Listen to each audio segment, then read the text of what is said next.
you've signed yourself up for tonight is to have a discussion and go through some content around tension versus stress, and also how to build a high-performing synergistic team. So this is just the content here, which you would have read before you've signed up, talking about how we'll talk about the psychology and structure of teams and outcomes, etc., as we go through tonight's presentation. And I am currently the chair of this specialist group tonight that you have joined up with.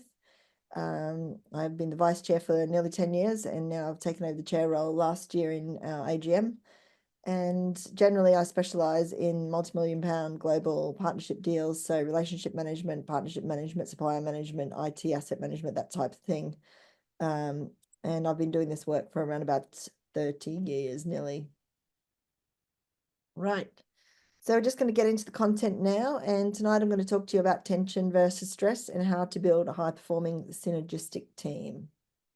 And the sections that I'm going to cover tonight is what is stress and tension. We're going to talk about creative tension. We're going to talk about focus and subconscious mind. We're going to talk about releasing fears, doubts, and stress. And we're also going to talk about relationship dynamics and synergy within a high-performing team. And then we're going to talk about some powerful teams. So just getting right into it. Tension is a type of force, whereas stress is force per unit area. Excuse me. Tension is a force which acts normally outwardly on the outward direction of a body. Stress can be defined as a resistive force per unit area, and stress is also an effect to resist the deformation of a body. So what is stress? It is a physiological, biological, or psychological response to a stressor, such as an environmental condition or a change in life circumstances. So you'll become tense, anxious, or you may worry. And stress is an emotional stress is a state of mental strain resulting from adverse or demanding circumstances. So prolonged emotional stress or worry can result in illness. And the verb of stress is to give particular emphasis or importance to a statement or a point spoken or written. So it's like a narrower focus. Right. And am I just moving? Right, so some examples here of stress in the workplace. So as we're going through these things, when we talk about stress and tension, if you can think about examples, just put them in the chat box and we'll talk about them when I get to this end of this section. If you want to just add any additional examples that maybe you've experienced yourselves, then please feel free to do so. So in the workplace or in school, demanding circumstances could be, I can't achieve my deliverables, which is a mental stress. I can't solve this problem. I don't know how to do this task. I can't pass this exam, or don't know if I'll pass this exam. I worry I won't apply for that job as I don't have the skills or knowledge. So all of these things we're actually assuming are true about ourselves. Bullying is a stressful situation to experience. And in engineering and material terms, a stress is a strain curve for a material. So it's pressure before breaking point. So personal circumstances, demanding circumstances could be thinking about, can I pay my mortgage? What if I lose my job or I'm made redundant? Can I take time off sick? My deadlines will be impacted. Moving house, moving school can be stressful. Loss, grief, and change are examples of emotional stress. And a sports injury, for example, is a physical stress. So what is tension? Tension is a force. It's the push or a pull that changes velocity. So in relation to what stress looks like, tension looks like, it's a state of being stretched tight. So the degree of tightness applied to something. And in physics, it's the pulling or stretching force transmitted axially along an object, such as a string, a rope, a chain, etc. And a state or condition resulting from these forces acting in the opposite direction to each other. An example of this is two tectonic plates that forcing up against each other will cause or result in an earthquake. Relationships between two ideas or qualities with conflicting demands or implications. For example, freedom versus control. And the verb here is to apply a force to something. So an example here just shows you two people pulling on a rope, and then the tension is tight on that rope between the two ends. Some other examples I've got here is a building structure. There's tension on the walls and the load bearing on the floors. A rope mooring a ship has tension on it. There's pressure on a bolt when you try to turn it. And an amount of effort, the tension is also the amount of effort required to lift a bucket of water out of a well.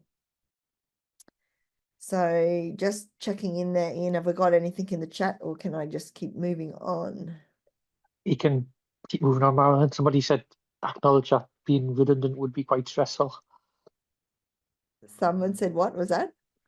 Being made redundant would be quite stressful. Oh, yeah, absolutely. Yes, correct. So if you think about an elastic band and it's in its natural state, when you pull that elastic band out from towards, like away from itself, towards, if you have it in two hands opposite, pulling away from each other, you create tension on that elastic band. And so that tension automatically wants to resolve itself back to a natural position. So only when you're holding on to it does the tension actually get created in that band. And so when you do set up tension, for example, if you were to let that band go just at one end or at both ends, but one end like a firing, from a firing position, the energy or the direction where that rubber band goes will follow along the line of the rubber band and go forward in a straight line from where you've actually let it go. So energy flows in the direction of where the tension is set up. So creative tension is similar in this way, that we know that energy flows down the path of least resistance when we're talking about electricity, or when we look at water flowing down a river or a causeway, the banks of that river hold the water within it and it can only go in that one direction. So a well-worn track up a hill, for example, is an easy path to follow. It's the path of least resistance, we call it. So there's a book called The Path of Least Resistance, and that's written by Robert Fritz. He was an engineer who created these themes, or understood these themes, how they apply in engineering, in music, and then also thought, well, how can I apply that in my personal life? How can people apply that personal life? So he's written this book on creative tension. Okay, and so energy flows where your attention goes, and that's because of the forward-looking direction that you're thinking, or you're projecting your thoughts into. And if we resist change, or the way things have always been done is the way that we usually follow the path. We usually resist or avoid trying to change things and carry on doing it the way that things done, because that's the path of least resistance for us, or the easiest path for us to follow. We don't have to put extra energy or effort into it. So a couple of examples of where you can see how direction is set up with where you focus. So when you're taught to drive a car, you're taught to look further down the road from where you are, not straight in front of the nose of the car, but look further down the road. And that by looking further down the road, you're already anticipating how you would need to maneuver that vehicle down the road, and you can drive at a relatively faster speed because you've looked ahead of where you're going. So you've set up that direction of flow in which the car is going to follow that road or follow that path.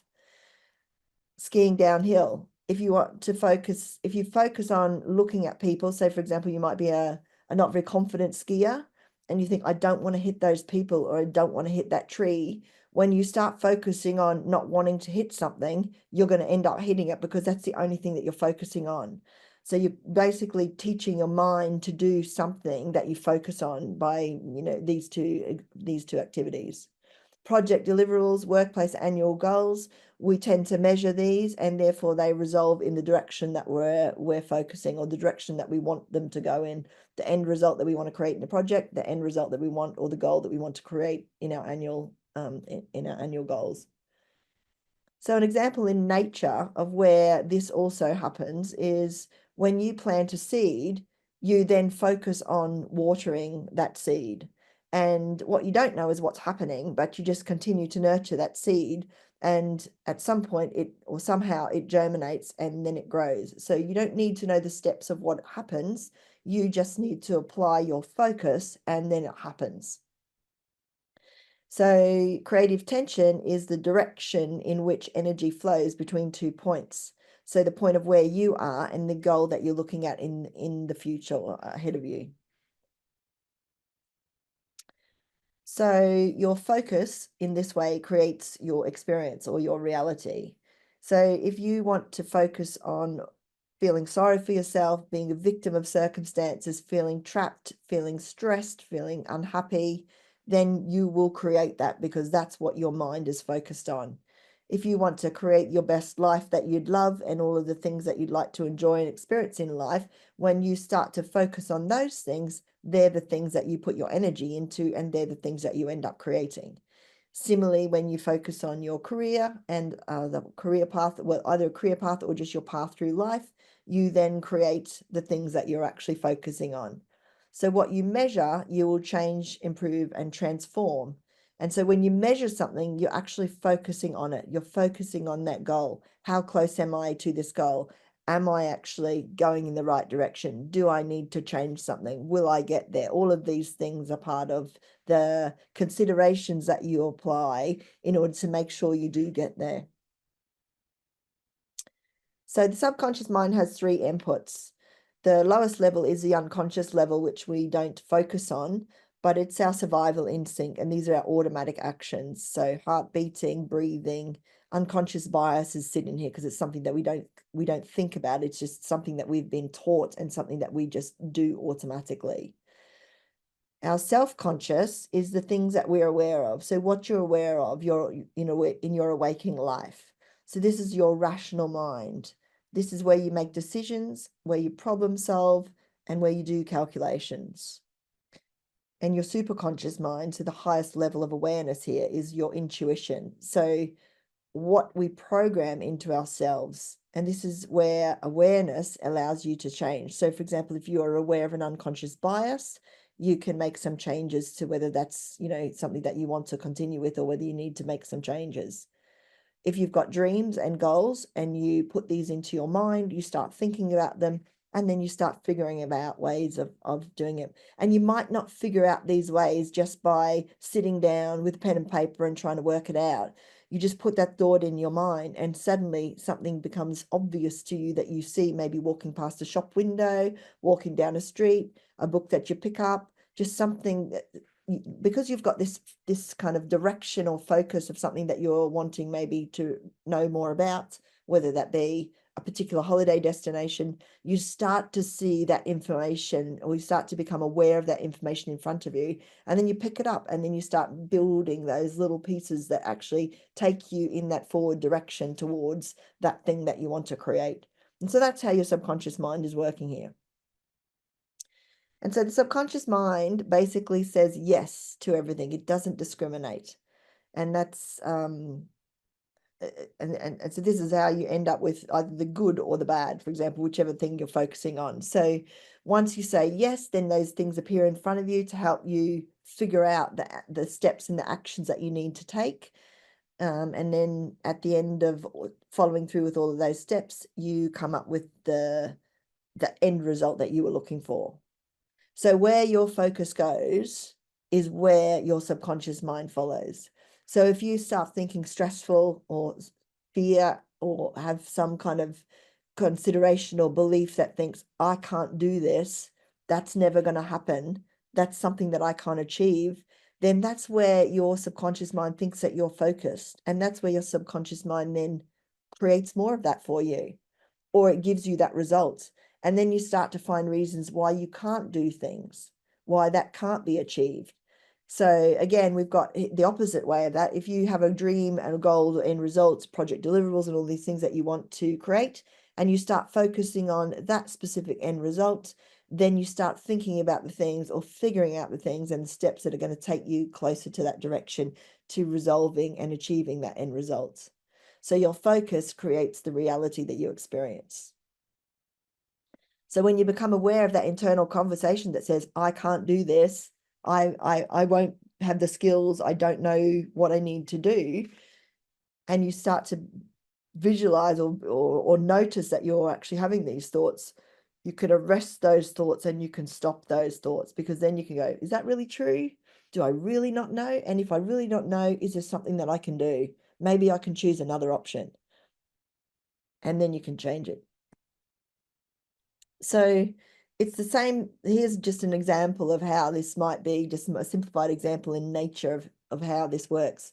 If you think about your mind as some soil and there are some seeds in that soil, whichever seeds are in that soil will grow. The subconscious mind here doesn't decide which ones to grow. It just grows the things that are in the soil.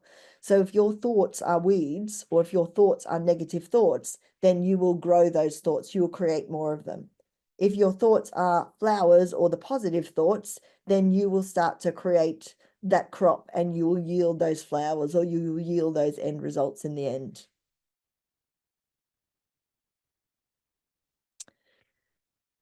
So we basically have touched on, let's just take one step at a time, and those steps, we take each step and then we'll end up getting to our end result by just taking one step at a time. And a project is a really good example of this. You start generally with the project end result in mind, what you want to deliver or the goal that you want to achieve. In the beginning of the project, you probably don't know the steps that you need to take, but you know the general direction, you know the outcome and the deliverable that you want to achieve. But you keeping the focus on those 2 points, like where am I right now and where do I need to get to, the steps that you need to create, the people that you need to involve, all the actions that you need to do will just appear in front of you, and you will start to put them in place to say this needs to happen before this thing. And so this is how we start to release fears and doubts, because we get clearer on what we actually want to, or the path we need to follow. So the expectation is, I'm going to make this project work. I'm going to hit those end results, and I'm going to deliver that outcome that the customer or the business is expecting of me. So you start to get your stakeholder map. Who do I need to talk to? You start to figure out what's the scope and what does your project plan look like. You start to fill in all the tasks that make that project plan actually to create the actions that you need.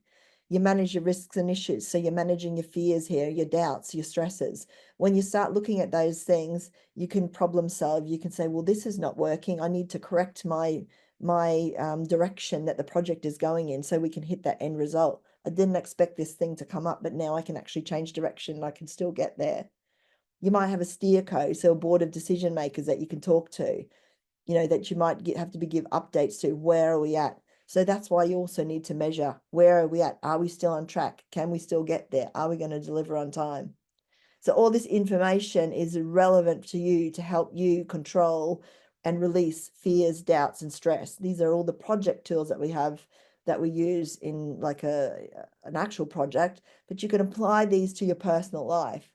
Like think of anything as a project. If I think of applying for a job, I can assume it's a project and I need to take steps to do that. Who do I need to talk to? Where do I need to go? What things do I need to know? What does this company want from me? Right. So this is a structure that we talk here, the way of doing things is what we use to create the end result. So it actually helps us keep the tension in the end result. It helps us keep the tension going in the right direction, because we're actually keeping it in that flow. It's like a riverbed where you've got the banks at the side. The river flows in a downstream direction through that river, but it's got a structure that actually keeps it contained within those walls. So I'm going to have a little exercise here, which is we're going to talk about a little bit later. But if you could just start thinking of examples where you experience this level of focus on outcomes. And so maybe from the idea and a concept to when you've actually delivered it. And if you want to share those, put them in the chat. And maybe we'll have 1 or 2 minutes for people to share and discuss them at the end of this relationship section that I'm just about to go into. So yeah, write them in the chat box, not the question box. Obviously, we don't have a question box today. So there's 4 relationship structures here in teams, people, and organizations. And the first structure that we have is a codependent structure. And you can see you've got overlapping circles here. A section is overlapping in these circles here. And where those sections overlap, this can result in a lack of ownership, or it could result in a lack of confidence in another party. So you feel like you need to do part of their job for them. And so you can assume also here on the other side of that coin that the job is being done by someone else and fail to do something. So this structure is what we call an inert structure in relationships. And it results really in people like pulling against each other, like, you know, not going in the same direction. And maybe also resulting in blaming other people for not doing their piece of the project or piece of the work that you're working on together. Then we have another scope, which is the aloof or the loners. And in this structure, loners, there's often a lack of communication, a lack of understanding what the other party is doing. It's a dispersive structure, and people could be going in different directions and just not joined up. And there's no checking in here where you're at. There's no aligning. So that's why it can end up in a disparate organization or dispersive structure. And so we also have the dominant submissive structure where one party is overly controlling of the other parties. This is an authoritarian hierarchical decision-making structure. And we can see this if you think about from a higher level of management, where if you have one domineering manager and a submissive team below them, and they've got a team below them, then the submissive party may become dominant over the party below it just by way of the structure of that organization and the culture of that particular organization. And so those three types of relationship structures are not ideal in actually getting good results and creating high-performing teams. So what we do have is the structure that we do want, and this is a synergistic or cohesive structure where it's a collaborative approach, and each person or each team is actually heading for the same direction and the same end result or goal. So in this type of structure, people know what they're doing, they know their own role, they're not bothered about or concerned about other people not doing what they're doing, and they have this level of trust or confidence that the actions will actually happen and that everyone is coming together for resolving the same end results. And a lot of these times you'll find people that are doing this, they love doing what they're doing. They enjoy going to work, they enjoy their actions and their activities. So the focus here is always in the same direction for all of these people. And just a little bit further detail to go into a little bit more depth here. So a codependent structure is where you're reliant on another, or you want to do it together, or people have to do it together in order to make sure another person has done their bit, for example, which is what we were talking about before, where we get inert teams pulling in different directions, or if people have different objectives, they might want to reach into your world and tell you how to do your piece of work so that they get the outcome that they want. So inert structures don't really go anywhere. It's a lot of bureaucracy. There's a lot of times this is a very bogged down structure. There's decisions made by committees, and typically you'll find the types of people in these organizations are personality types that are the helper types, rescuer types, and they're all sort of, or the organizations that you'll also find that sort of fit into this kind of category where they're helper and rescuer types are charities, organization structures like the NHS, ambulance, for example, those types of like services where they're actually helping or rescuing other people. So that takes a particular type of person, obviously, who wants to work in an organization like that. So the organization structures where you've got aloof, separate, or loners. So we've got this dispersive organization structure here. They don't need others. They want to act separately. They want to operate by themselves. They want to act independently. They are very thinkers. They're very much in their own head. Like, I don't need other people. I just need time to be able to think and to plan and to organize. And so this type of is very sort of process oriented in a way. Like, I need to figure out how this process works. I need to know that all the details from one end to the other. It's very rule based. It's very fear based. Like, you know, if I don't put this structure in place, things won't happen. If I don't organize or control things, things won't happen, you know, in the right way. We'll miss things. So the risk people take here is that there's no accountability. Like, that's not my department. I don't have to do that. You need to talk to someone else about that. I can't help you. This is not a customer-centric focused organization. So organizations like this, when we're talking about structures which are rule-based, for example, customs, police, education departments, they're very thinker-based organizations, philosophy departments, that sort of thing. So you've got security organizations in here, security and safety, knowledge and information-based, such as education-based stuff. And they create separation from the customer. This is how you do it. This is how you engage with us. This is how you work here. This is how we do things. So the other structure here that we talked about earlier was a dominant submissive structure. This is more of a dictatorial mode of operation. So it's very hierarchical. We talked about the cascading, compounding, dominant, submissive going all the way down the chain of command. Subcommittees get created here. People hiding, going off in different directions is where you get your shadow IT sort of coming up. And typically, there is more of an aggressive kind of approach here with this dominant energy at the top of the organization. So it's a bit of a sort of anger-ish, aggressive, like, you will do it this way. This is the way it has to be. And the submissive person is actually tends to avoid conflict. So they just say yes and they do what they're told to do. So an organization structure that might be an example of this might be the military, thinking about mafia that's organized in that controlling manner. Cartels operate in the same way, where you've got a dominant structure, dominant person at the top. And then the structure that we do want is a synergistic organization. So a synergistic organization is where people are based and work from the principle of courage and conviction. So they are cohesive and respectful in this structure. And we're confident that we're going to deliver the outcome. A leader in this structure is collaborative. They're not dominant. They're confident and they trust their people to do and deliver their bit of the project. They know that the people that they've got working for them are competent, or they assume the people are working for them are confident. So they give them their own power. They're not trying to take power off them. And a good example of this is like a football team. Each player on that football team has a role to play and they have to work together. They don't go and play someone else's area. They play in their own role in order to create the win at the end of the match.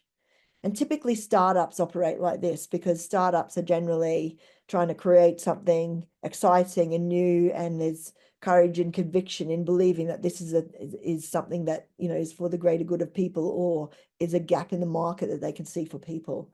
And so that's where they have a lot of startups have got a lot of people that are really motivated, driven, have got the courage and conviction to step out of the mold of having to follow the path of somebody else. Like, they're happy to do something new, exciting and interesting and create new things. So I just was going to have a discussion here if we've got anything that people wanted to talk about in relation to the examples where you've experienced a good example of where you experience tension resolving in the end results when you've started from just the beginning phases where it's just been an idea or a concept. And one of the things for me that really comes to mind here is, like, when we do our annual conference every year, we have quite a good structure that we've put together in order for our team to pull this together. That invariably there comes a time in the process where people think, when it's not working, we don't have enough people, should we cancel it? And that's the bit about where you have the stress coming in, which is louder than the end result that you're trying to create, the tension being held in that end result. The outcome is we're going to create that conference, we're going to get people there, we're going to get speakers there. And it's and the fear of that not happening is what we just need people to become aware of. And when people vocalize it, we're like, okay, cool, we know where we are. We've experienced this in the previous years, and we know that we get people at giving us the information on this date or in this time and this close to the end result, or we get people, our people committing and booking our tickets much closer to the event than further out from the event. Some people are more comfortable actually knowing my diary is clear and I can definitely attend that event, so I'll buy my ticket. You know, there are parameters that just are invisible to the committee at the time, which are relevant in us holding the tension and almost trusting in our audience that our audience will participate and our audience will show up and the speakers will have people to attend.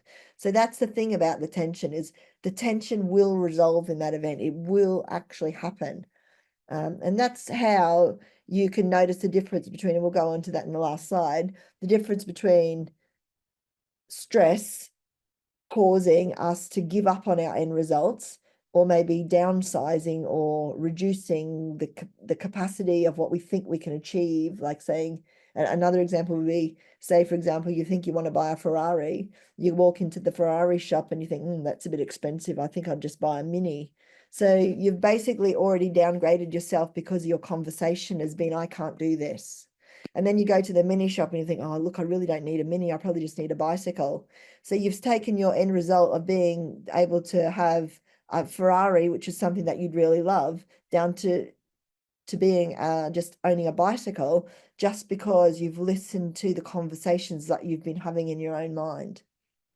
So were there anything there that we wanted to talk to people about, Ian? Have we got some people that want to share? Hello, Marilyn, can you hear us? Yep. Thank you. We've got quite a few comments in the chat. I'm just going through them in the order they came in, but there is one that I'll particularly pick out to start with. That is, there's also neurodivergence or diversity exists. So for me, that means that everybody is slightly different, and it's good to have a mix in teams, but people will have different stress triggers, whether it's Sure. based on their I'm not good enough, or whether it's based on I've got a deadline, I need to get this done. So there's different factors in stress, which everybody's different, which I think is worth talking about. Yeah, that's actually a very good point, which I missed in the beginning there, didn't I? And we do, like, and that's the thing, is we do need to understand that different stresses impact people differently, and some people can handle more stress than others. And that could be, like you said, things about neurodiversity. So have these people got the tools and skills to support them to be successful? That's one of the things that we would consider as a team, as a collaborative team, to what do we need to share and what do we need to help people? Anything? Definitely. We also have a comment on fear of an outcome or waiting for news. That could be stressful. Yeah. Um, Yep. That's a good example. we also have Yeah, don't know the timeline. seeing the thing you were warned would happen and then being blamed for it, which I think goes back to collaborative working. And what you mentioned is the more you can get everybody having a shared value and a shared vision of what you're trying to achieve, regular project check-ins, so Yeah. there's no surprises, team ownership can sometimes help and manage that one. Yeah, exactly. Conversation, regular check-ins. That's a good point too. Yes. Again, we've got a traditional large corporation as a dominant subversive structure. I know we mentioned sometimes, like in the military, there is a very hierarchical power structure, Yep. but I think in some more agile working teams, it's more on the role you're bringing to the team rather than a grade structure. But it can be stressful sometimes when you have a way of working and then you're told you must work a certain way. And again, I think that's getting down to the root cause analysis of what is actually causing stress. Is it a time factor? Is it a capability issue? Or is it simply that you haven't got a quite right balance in team where you don't necessarily have those team understand about what you're doing, why you need to do it, and when you need to do it by?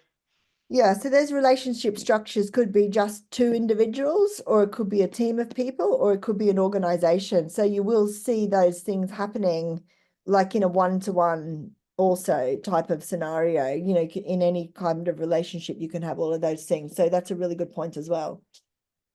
Thank Thank you. you. And we had a comment on um, going through to teacher training interviews, had 7 back-to-back interviews, got rejected 6 times before finally getting an offer. I managed to secure the BCS scholarship first, but placements were a lot stressful. I thought it was good to lose it all. That's a I, brilliant example of holding the tension and keep on going. Like when you get those knockbacks, it's true, because that's an external factor. You think, how did that happen, or why did that happen? Yeah, and you think maybe I'm not good enough, but always, yeah, really good example of just keeping going to the intention is there. I'm going to have this, and the assumption is this is the end result that I want. And so then you apply yourself to get it, no matter what those things are that come up, which are they're problems to solve, aren't they? They're the things that like maybe I didn't consider or I didn't see it, and how can I get around this? That's a brilliant example. It is, and continue with that example that said, but you got better and better with each interview. So it's almost like you're building your personal resilience through practice, to learning where you went, opportunities for improvement, and just stress can be linked to resilience. So the more you can try and build either personal resilience or resilience through your career, that may help reduce or help you manage levels of stress. Yeah, and that's a really good point as well. So when you recognize the stress that you're experiencing and you wield it, i.e., you point it in the direction like, yeah, okay, well, I'm feeling stressed right now. What can I do differently, or how can I get around this? Then you actually convert that stress energy that's potentially, if you focus on it, would be more stressful. You can convert that into the tension that you need to flow towards the end result. So it might feel a little bit stressful. Yes, it's a difficult point for me, but actually I'm still going to go for it and I can do something different. So that's a really good example there. I love it. Somebody said, I feel like I've gone through 2 divorces and 15 bereavements in 7 years, including parents and recently sons, and change of finances due to it, with diagnosis of PSTD and social anxiety, and most recently ADHD, which help put everything together. So it is sometimes difficult in a workplace whereby you can't necessarily separate what's going on at home in what's going on with work. But back to what you said, Marilyn, I think it's good when you can recognize emotions, emotional intelligences. I recognize this might be a such stressful situation. What can I do to stop, recognize it, and see how I can potentially manage your emotions, which is difficult. But I think the first thing is looking for the signs that trigger any response in you and recognizing them. That's a first good step. Yeah, and also, when you do realize that you're in that level of grief, which is a hell of a lot of emotional stress, is like, who do you need to help support you? Like, what do you need to support you? Is it conversations with people, friends and family? Is it like a formal structure like counseling or something like that? Maybe a community even, like, so yeah, and those things do massively help us. And it is tough when you have to go to work, and you are in a state of depression or in a state of stress, and you're just trying to hold yourself together, actually, just get through the day. Like, some people do show up to work under heavy amounts of stress and continue, to do what we need to do. People do function in life, even though they're experiencing high levels of stress, strain, depression, massive amounts. Yeah. Thanks for sharing that. As I say, there's lots of comments about self-awareness, having a good support circle, which you've just mentioned. Yeah. Is there a balance between, Marilyn, what do you think about good stress and too much stress? And when does too much stress become a bit burnout? Yeah. So, I mean, depending on what the stresses are, some small stresses might be, oh, I've lost my job. That could be a big stress to some people, but to some people it could be, okay, I've lost that job, but I can go and get another job. So what do I need to do that? How do I go and apply for another job? Where else can I start looking?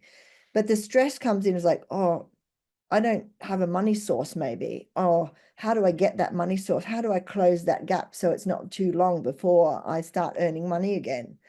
And so that could be a hugely stressful situation for most people. And one of the things that I think we often forget is when we leave school, we just assume we're going to get a job and we're going to get paid money and we're going to buy a house and we're going to buy a car and we're going to do all these things. We're going to go on holidays. Like, as a teenager, as a young person, often a lot of us a lot of us don't think it's not going to happen. Life is not going to happen for me. We just assume that it's going to happen. But sometimes after being in a job for maybe 5, 10 years, you can start thinking, I wouldn't be able to go anywhere else because I don't know how to start from the beginning again, or I don't know how to, change jobs. Or, I mean, if you think about it also, people in a workforce often move amongst teams as well. So you are making those changes, even though you've got that security blanket around you, in that you're still getting paid. So what we probably put more pressure on ourselves is by not assuming or thinking that we have the ability to be resilient or the ability to bounce back from where we're at.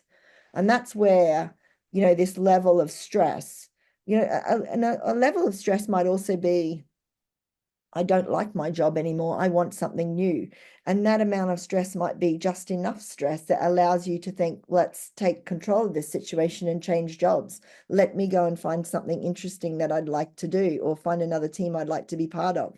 So stress can be good in some of those circumstances. Like stress can give you the drive, the impetus to make some changes. And often, stressful situations do result in us making those changes. Usually when we're stressed, we're thinking, I don't want it to be like this anymore. What can I do differently? Or I'm not comfortable it being like this. How can I make changes? So yeah, there is a level of stress that, we can handle. And usually we are handling stress throughout our lives, or every single one of us. The question is, when you get too much stress before that burnout point, how do you get help, or what actions do you need to take in order to make sure that you don't get to that point of where the stress does become a burnout and you can't cope anymore? Definitely. I think what I've also found is on some of the courses I've been on is don't forget what you've achieved in your career. So maybe to have a note of all of your good achievements, and when things get slightly tougher, you think what direction might I go in? You've got like a semi sort of plan. So again, like Marilyn said, in the IT industry, a lot of things change over the years. So continuous learning is one way which can perhaps help open doors for you, but certainly building up a personal network is I've found works wonders.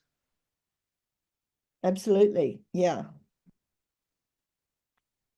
So have we got anything else there? Or I've got one more slide before we can finish, and then we can have some more comments and questions if that's the case. Let me just, We one last comment. We've got chasing purpose over money helps with the stress or challenge of this journey, which is quite purposeful. So sometimes it is people need money to survive, but otherwise it is having something that you can focus on, something that you enjoy doing helps as well. yeah. I think we're happy to go on to your last slide, Marilyn. Yeah, great. Thank you. But yeah, purpose is definitely the thing that we often are all searching for, to give us like that feeling of, what's the purpose of life, or why are we here, or what is it that I can give back to the community? How can I train and teach other people, for example, or what is it that I can do to have a legacy left as a result of the things that I've done. So all of those things definitely make us feel like we've done, something worthy or worthwhile with what we've been focused on. Even a project deliverable, like if we deliver a cool project, cool tech to people, then that enables people to make their job maybe simpler and those sorts of things. Just going to finish on this last slide here, which is powerful teams and service management. So, and these are just sort of thoughts on, like, the things that you need to consider in order to have a powerful team, is that holding the tension in the end results means expecting the outcome will be created and delivered. So focusing on the service deliverables is where you focus your energy, your end result. If you have a shared goal and end result, then you'll have people working towards that same direction and actually making it easier for you to achieve that. Open communication, which is something I think you mentioned there as well earlier, in those from those chats of people, like making sure you do have conversations with people. Having confidence that the end result will be delivered. So outsourcing maybe to get skills, or bringing external skills in to make sure that you've got the skills that can help you deliver that end result. Trusting all the parties, so not micromanaging, not overstepping your boundaries, having clear expectations and deliverables that will be met. There's no other option. How do we get around them? So managing risks, so course correcting where necessary. This is, again, how do we get around this issue that's arisen? So high performing teams are, you know, have synergy and they love doing what they're doing. They're happy doing their role. They're not feeling overstepped by somebody else. There's no micromanagement causing stress or pressure on the individuals in that team. So you know your deliverables, you know your boundaries, you have confidence in delivering and making it happen. There's a clear direction. And you keep focused on that end vision, that end result. Keep checking, keep measuring, and also collaborative leadership, which actually enables the teams to be able to do what they need to do, or the people to have the confidence to show up and finish their parts of the project or their contributions. So my takeaway slide is really just a summary of that. Stress is a response to adverse circumstances. Tension is a framework to manage stress and ensure the deliverables are met. Structural tension provides direction and a framework to remove stress, doubt, fears, and funnel the energy towards the end goal. What you focus on and measure, you create, you improve, and you transform. High-performing teams have synergy. They love doing what they're doing. They're not overstepped by other people. People don't overstep each other when you're actually loving what you're doing and bringing that energy into your organization or your team. They know their boundaries and there's a clear direction in leadership. So I'll just open it up to any questions and then we can close the night if there's no further questions. Otherwise, happy to have a look at what else other comments people wanted to share tonight.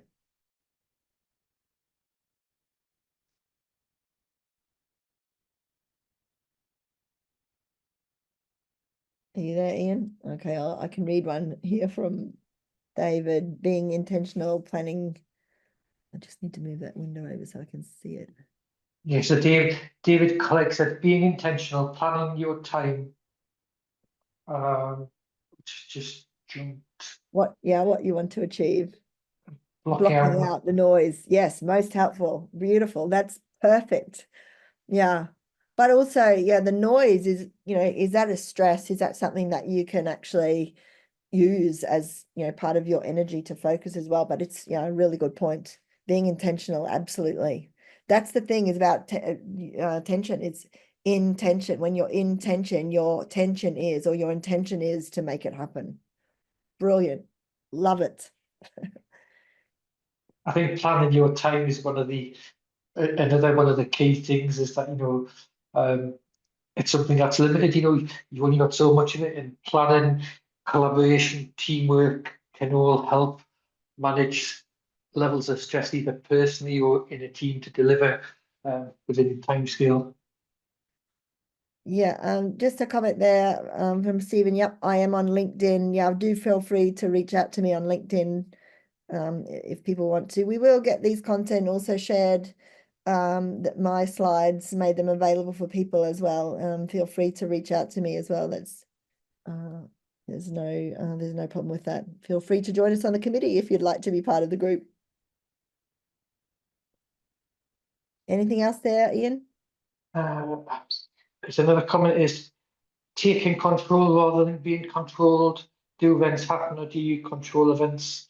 I think for me, sometimes it is good when you can take control, but sometimes life throws little foibles at you. So sometimes a lot of these larger organisations do sometimes have in-house mental health first aid trainers. So it is a case of if somebody is really suffering, don't do it alone, reach out to your colleagues, would be my advice. Yeah. Yeah, and taking back control, I mean, that is important. And that's like one of the ways of doing that is also thinking about what is my chat that's in my head? What is this conversation that I have in my head? What am I telling myself? Like, am I telling myself that somebody is more powerful than me or they're more important than me? Because then you can level that up. You can start leveling yourself up if you start to notice that conversation where you may be afraid of somebody else. Yeah. Okay. Thanks for any more new comments. All right. Well, thank you all for joining us this evening. It's been great to have you all attend here and listen. Do look out for our conference coming up and our Northern events if any of you are available to attend that, and we'll see you at the next one. We'll see you online. See you at the conference if you can make it in London as well in October. And we'll need speakers for the conference actually as well. So we will send out, so if you would like to present, do come back to us when we send that message out through our distribution list. So thanks all for your time.